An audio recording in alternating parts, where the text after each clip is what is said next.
And BBC Sounds. BBC Radio Scotland. You're listening to Wednesday's Good Morning Scotland. It's 24 minutes to 9. The first of three debates between Donald Trump and Joe Biden took place overnight in Ohio. The Republican and Democratic candidates went head-to-head in front of millions of American voters.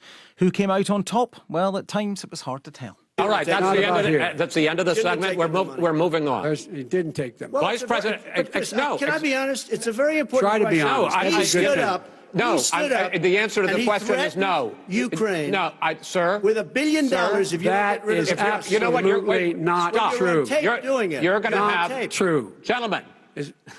I hate to raise my voice, but it seems to be, why should I be different than the two of you? Well, we're joined now by Erol Morkoç from Republicans Overseas, an organisation for US citizens living outside the United States, and Inge Kjemtrup, who is chair of Democrats Abroad, the official country committee for Democrats living in the UK. Good morning to you both. Morning. Inge, what did you make of it? It was pretty intemperate at times. Do you think that anybody got any idea of policy, etc., from these exchanges? Well, I have to say it was quite a lot of fireworks, and the contrast between the two really couldn't be greater despite all the over-talking. And where I saw that, Biden was trying to talk about his policies and positions, Trump didn't really have any. So when Biden said to Trump, you have no health care plan, no plans, and you don't know what you're talking about, it's sort of true. But, Trump didn't really know how to respond. I was also a little concerned about Trump because he was, in addition to being his usual bully kind of self, he seemed really unprepared, and he was really sweaty, and it was a strange experience. But there was one really shocking moment for me, a couple. One is that Trump refused to denounce the white supremacists. He just went ahead and said the Proud Boys should stand back and stand by. That was totally shocking. I just can't imagine a president of the United States making a statement like that. And they're a militia group that, in case people here don't know. But just to stay with you for a second, you talk there about, the onus being on President Trump. But the reality is that Joe Biden wasn't slow with the insults. He called the president a clown, said he was the worst president ever, also branded him a racist. Yeah, and I'm not sure that many of us could have been as, relatively speaking, calm and collected as Biden was and as patient. I mean, I think at one point he said, to the president, will you shut up? And you can understand how exasperated he is. But Trump is not being very presidential. He's being like the reality show host he always was, and it's the only role he could play. I mean, what's he going to say about his health care plan? It's never been delivered. It's been discussed for 4 years.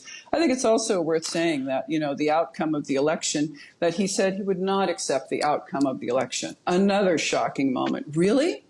Erol, what did you make of it? Well, this was one of the most unorthodox debates I've ever seen, and it speaks to the absolute polarization of our country. Here's the problem. This debate is basically just underscoring the personalities. It didn't shift anybody on the issues at all. With that said, for 90 minutes, President Trump made a confident, commanding, and compelling case for his reelection while taking Joe Biden to task for supporting radical policies that would raise taxes, destroy jobs, and make our communities less safe.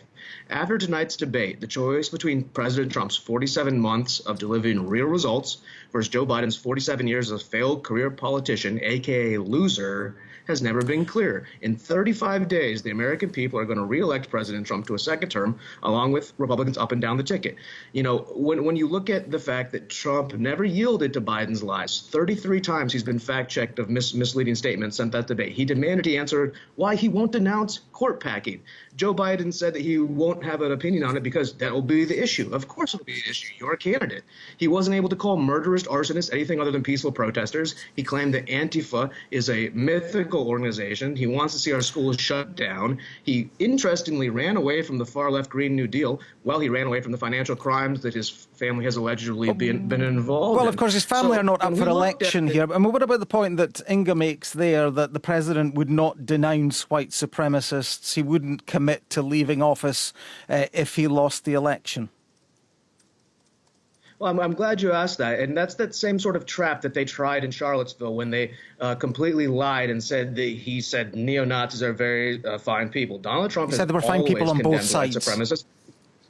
No, he was referring to the people who had a permit, academics, and all that, who were supporting the statues. Those nasty white supremacists were not there. Donald Trump respected the fact that our history shouldn't be taken down so we don't repeat it.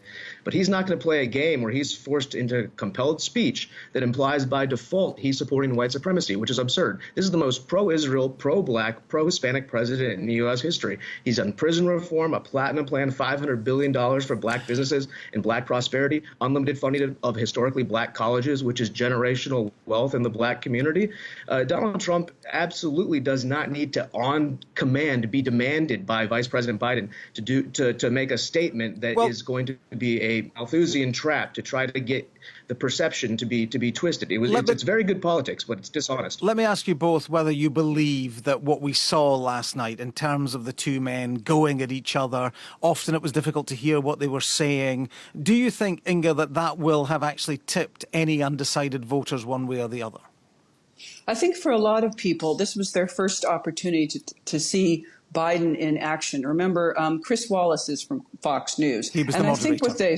That's right. And I think what they saw was someone who was sharp, someone who was in command of the facts, someone who understood that he was not going to be bullied by Trump. And they also understood that Biden was someone who was going to call out the nonsense. I have to say, one thing that was super shocking, besides the white supremacists and saying he wouldn't accept the outcome of the election, is the idea about mail-in ballots, suggesting fraud, suggesting that there's a danger there. And it is complete and utter nonsense. And it was completely frightening that he would say that. So if people are swayed by that, and I hope they are, by someone who just has a plan, who has a way forward, then they will vote for Biden and they will get their ballots in. Early voting is actually happening right now. And that's another thing that makes the Supreme Court thing so alarming. Well, Errol, do you believe that undecided voters will have been swayed by this? Do you think there's an appetite to see this another 2 times because there are 2 more debates to come?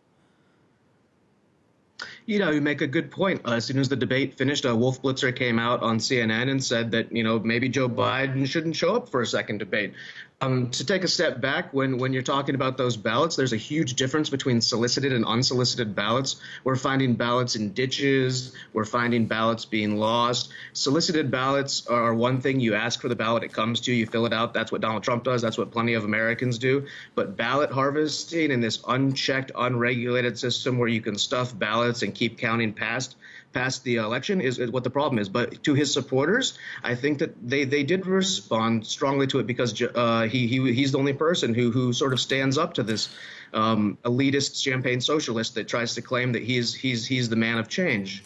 No, I don't think that it's been swinging tons of voters, but it certainly didn't lose many voters. Well, let me thank you both very much for your time this morning. 2 more to come, and of course the vice presidential debate between Kamala Harris and Mike Pence as well. Erol Morkoç from Republicans Overseas, and Inge Kjemtrup from Democrats Abroad. That's